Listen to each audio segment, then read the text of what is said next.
అప్పుడు నాకు తెలియలేదు వాడు నా మీద ఎంత పగబట్టి ఉన్నాడని. తర్వాతగా నాకు అర్థం కాలేదు. పెళ్ళైన మొదటి రోజు నేను అత్తారింట్లో అడుగు పెట్టాను.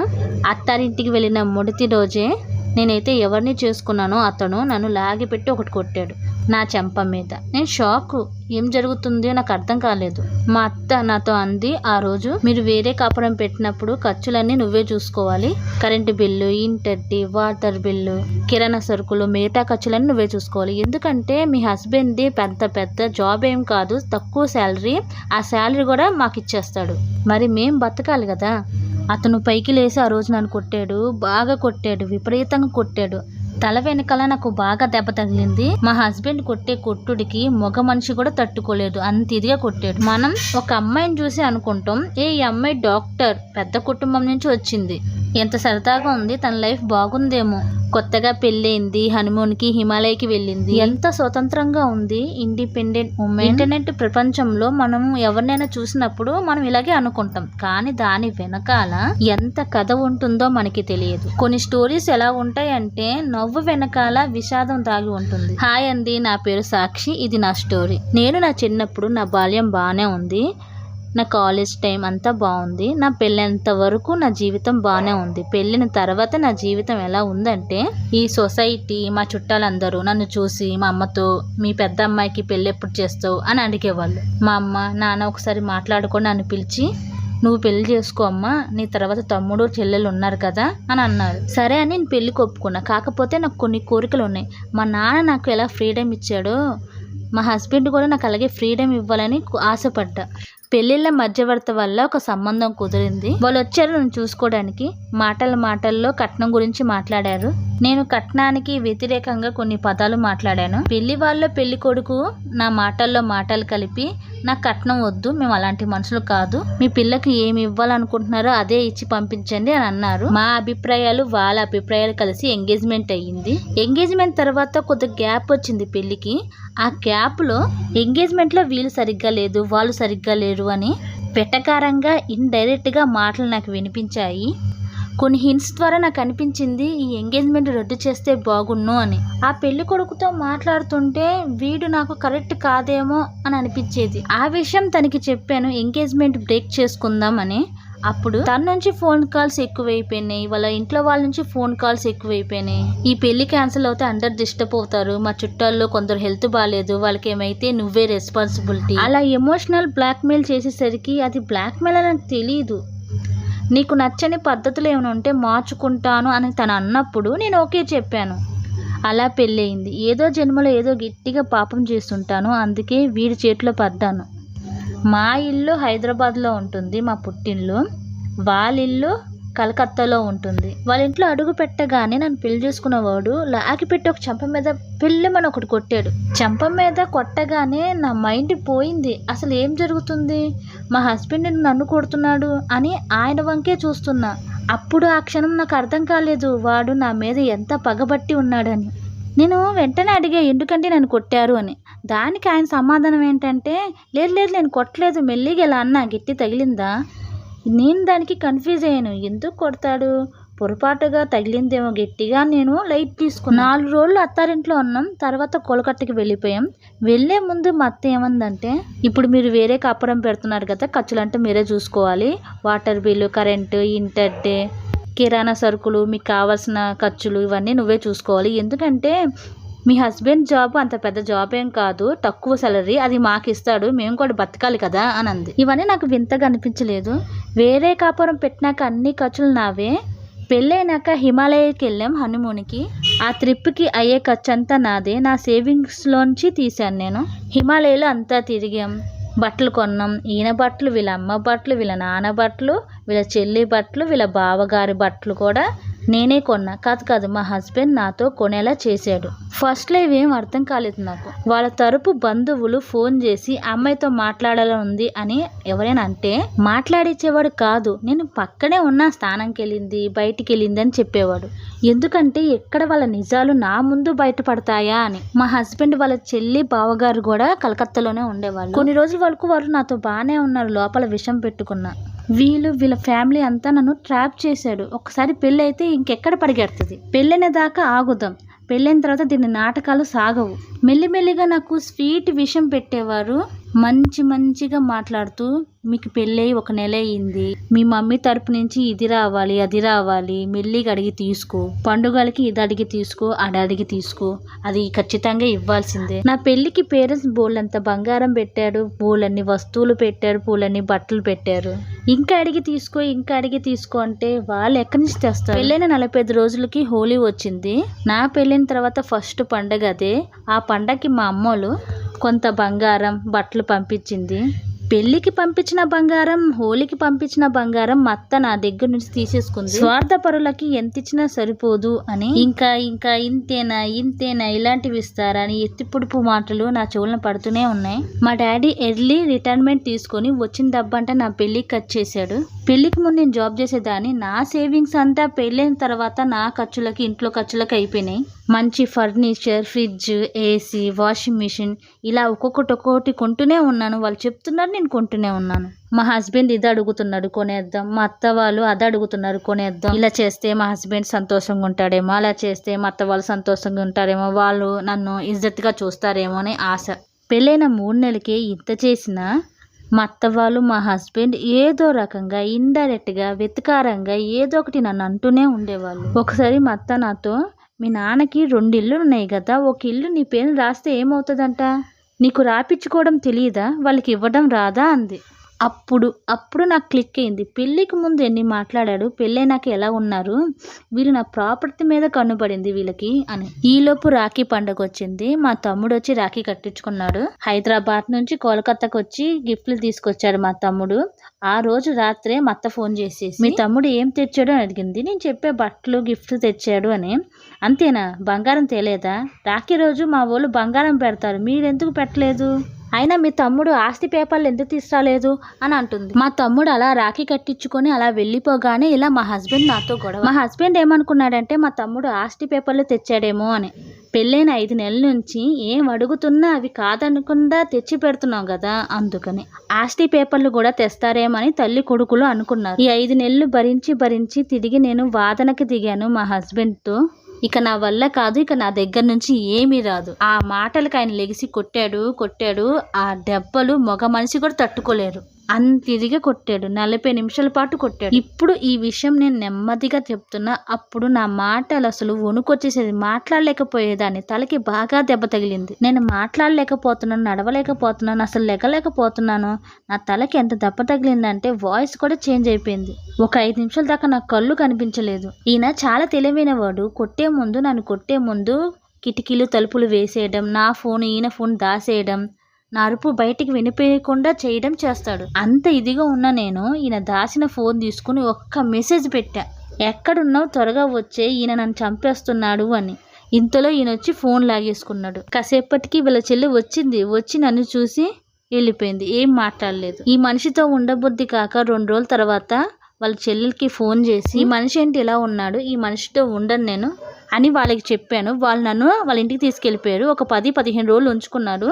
ఫుడ్ అవన్నీ బాగా పెట్టారు, హాస్పిటల్ తీసుకెళ్లారు. నాతో మంచిగా మాట్లాడుతూ తీపిగా, నువ్వు ఎంత మంచిదానివి, నీలో ఎంత సంస్కారం ఉంది, ఈ గొడవలు ఇక్కడ నుంచి రావు, నేను వాడికి అర్థమైనట్టుగా చెప్తాను. దానికి నేనన్నా, గొడవలు సర్వసాధారణమే, కానీ కొట్టడం ఏంటి ఇంత ఇదిగా, మా నాన్న నన్ను ఎప్పుడు కొట్టలేదు ఇలా అని అన్న. దానికి ఆయన చెల్లెలు వాళ్ళ హస్బెండ్, మేము చెప్తాము, ఇంకో ఛాన్స్ ఇవ్వు అని అన్నారు. సర్లే ఏదో కోపంతో కొట్టుంటాడు, బయట కోపం నా మీద చూపించాడు అని వదిలేశాను. సర్లే 15 రోజుల తర్వాత ఆయన ఉన్న ఇంటికి వెళ్ళాను. ప్రేమతో మార్చుకుందాం, ప్రేమతో ఉందాం అనుకున్నా. మళ్ళీ యథాప్రకారంగా వంట చేసుకోవడం, ఇంట్లో పని చేసుకోవడం, మళ్ళీ నా ఆఫీస్కి వెళ్ళి రావడం, ఇలా 15 రోజులు పూర్తయినాయి. ఈ 15 రోజుల్లో ఆయన నాతో ఏం మాట్లాడలేదు. 15 రోజుల తర్వాత కావాలనే నాతో గొడవ పడ్డాడు. కావాలనే. దానికి కారణం, గొడవకి కారణం ఏంటంటే నన్ను ఇలా కొట్టాడు తను అని వాళ్ళ చెల్లెకి బావగారికి చెప్పానని, దానికి నన్ను కొట్టాడు. మళ్ళీ నీకు ఎంత ధైర్యం ఉంటే ఇంట్లో విషయాలు బయటకి తీసుకొస్తావు, ఇంట్లో గుట్టు ఇంట్లోనే ఉండాలి అని ఆ కారణం చూపిస్తూ కొట్టాడు. బాగా కొట్టాడు. అసలు బెల్ట్తో కొట్టాడు. ఛాతీ మీద, పొట్ట మీద తన్నాడు కాళ్ళతోటి. నేను ఆ దెబ్బలకి తాగలేక చచ్చిపోతానేమో, ఇంకా ఈ రోజుతో లాస్ట్, నేను ఇంకా చచ్చిపోతానేమో అనిపించింది. ఎవరైనా కొడితే నోట్ల నుంచి వాయిస్ వస్తుంది, అరుస్తూ ఉంటాం. ఈయన కొట్టే కొట్టుడికి నా నోట్లోంచి వాయిస్ రావట్లేదు. ఆ రోజు 3వ తారీఖు 10వ నెల 1991. నేను ఆ దెబ్బలకి తాళలేక కళ్ళు తిరిగి పడిపోయాను. మళ్ళీ కళ్ళు తెరిచి చూస్తే 4వ తారీఖు 10వ నెల. ఒక రోజంతా నేను సొమ్మసిల్లి పడిపోయాను. అయినా నన్ను లేపలేదు. చచ్చానా బతికానా ఎవరికీ అవసరం లేదు. మళ్ళీ నేను ఆయన చెల్లెలకి ఫోన్ చేశా, జరిగింది చెప్పా. నాకు ఒక రకంగా మెంటల్ గా టార్చర్ పెడుతున్నారు. నిన్ను మీ ఆయన కొడుతున్నారని మీ వాళ్ళకి చెప్తే మీ వాళ్ళు బాధపడతారేమో, మీ నాన్నకి హార్ట్ అటాక్ వచ్చుద్దేమో, నలుగురిలో మీ అమ్మ నాన్న తలదించుకుంటారు, ఇంటి గుట్టి ఇంట్లోనే ఉంచాలి. ఎమోషనల్ బ్లాక్మెయిల్ ఇదంతా. తర్వాత కూడా ఇలాగే ఒకసారి కొట్టాడు, రాడ్ తీసుకొని కొట్టాడు. ఇంకా నా వల్ల కాక నేను 100 నంబర్కి కాల్ చేశాను. పోలీసులు వస్తున్నారని తెలియగానే ఈయన ఇంటి నుంచి పారిపోయాడు. వాళ్ళ చెల్లెలి ఇంటికి వెళ్ళాడు. ఇలా పోలీస్ కంప్లైంట్ ఇస్తావా అని 2వ రోజు కూడా వచ్చి కొట్టడానికి వచ్చాడు. నేను రూమ్ లో లాక్ చేసి మళ్ళీ 100కి కాల్ చేశాను. ఈసారి బాల్కన్ నుంచి పారిపోయాడు ఆయన. అప్పుడు పోలీసులు 2వసారి వచ్చినప్పుడు ఇలా అయితే కాదు, పోలీస్ స్టేషన్లో కంప్లైంట్ ఇవ్వమ్మా, పోలీస్ స్టేషన్లో కంప్లైంట్ ఇస్తే ఎక్కడున్నా సరే పరిగెత్తుకొని రావాల్సిందే అని పోలీసులు అంటే నేను పోలీసులతో పాటు వెళ్ళి అక్కడ స్టేషన్లో కంప్లైంట్ ఇచ్చాను. ఇలా మా హస్బెండ్ బాగా కొడుతున్నాడండి, పెళ్ళైన సంవత్సరం కూడా కాలేదు, 7 నెలలు అయిందంటే అని కంప్లైంట్ ఇచ్చిన ఓ 3 గంటలకి పోలీసు భయం వల్ల పోలీస్ స్టేషన్కి వచ్చాడు. వచ్చి మళ్ళీ ఎమోషనల్ బ్లాక్మెయిల్, వాళ్ళ మీద కోపం వీళ్ళ మీద కోపం, నీ మీద చూపిస్తున్నా, సారీ ఇంకెప్పుడు ఇలా చేయను అని నా కాళ్ళ మీద పడి దండం పెట్టుకున్నాడు. ప్లీజ్ కంప్లైంట్ వాపస్ తీసుకో, నా ఉద్యోగం పోయిద్ది, మీ అమ్మ వాళ్ళకి ఏ మొహం పెట్టి చూపిస్తాను, మా అమ్మ వాళ్ళకి ఏం మొహం పెట్టి చూపిస్తాను నేను, ప్లీజ్ ప్లీజ్ అని అలా బతిమలాడడంతో సరే పోలీసులు అంటే భయం ఉంది కదా అని చెప్పి నేను కేసు వాపస్ తీసుకున్నా. అసలు కంప్లైంట్ వాపస్ తీసుకొనివ్వలేదు పోలీస్ స్టేషన్లో పోలీసులు. ప్లీజ్ ఒకసారి కంప్లైంట్ వాపస్ తీసుకునే ముందు 4-5 సార్లు ఆలోచించు, వాడి ఉద్యోగం పోనీ, 4-5 నెలలు జైల్లో ఉన్ని పర్వాలేదు, ఈ అబ్బాయిని చూస్తుంటే అంత మంచోళ్ళలాగా అనిపించట్లేదు, మాకే భయం వేస్తుంది వీడిని చూస్తుంటే, వీడి మాటలు చూస్తుంటే, కంప్లైంట్ వాపస్ తీసుకోవద్దు అని ఆయన ముందే పోలీసులు నాతో చెప్పారు. సరే పోలీసులు భయమైనా ఉంది కదా అని కంప్లైంట్ వాపస్ తీసుకొని నేను ఆయన ఇంటికి వచ్చాం. ఆ రోజు ఎక్కడికి వెళ్ళిపోయాడు, రాత్రంతా ఇంటికి రాలేదు. మరుసటి పొద్దున్న రోజు నా ముందుకు వచ్చి, నన్నేం చేయలేదు, నువ్వు నీ పోలీసులు నన్నేం చేశారు, ఏం చేయలేకపోయారు, ఇంట్లోంచి బయటికి వెళ్ళు, నీ కాళ్ళు ఎర్రగొడతా అని నన్ను నా ఫ్యామిలీని పిచ్చి పిచ్చిగా తిట్టడం మొదలు పెట్టారు. అసలు వీళ్ళమ్మ వీడిని ఎలా పెంచిందో నాకు అర్థం కాలేదు. 10 రోజుల పాటు విపరీతంగా తిడుతూ నన్ను మా ఫ్యామిలీని పిచ్చి పిచ్చిగా తిడుతున్నాడు. అసలు ఆ నోరు ఆపట్లేదు, అడుపు పడుపు లేదు ఆ నోరుకి.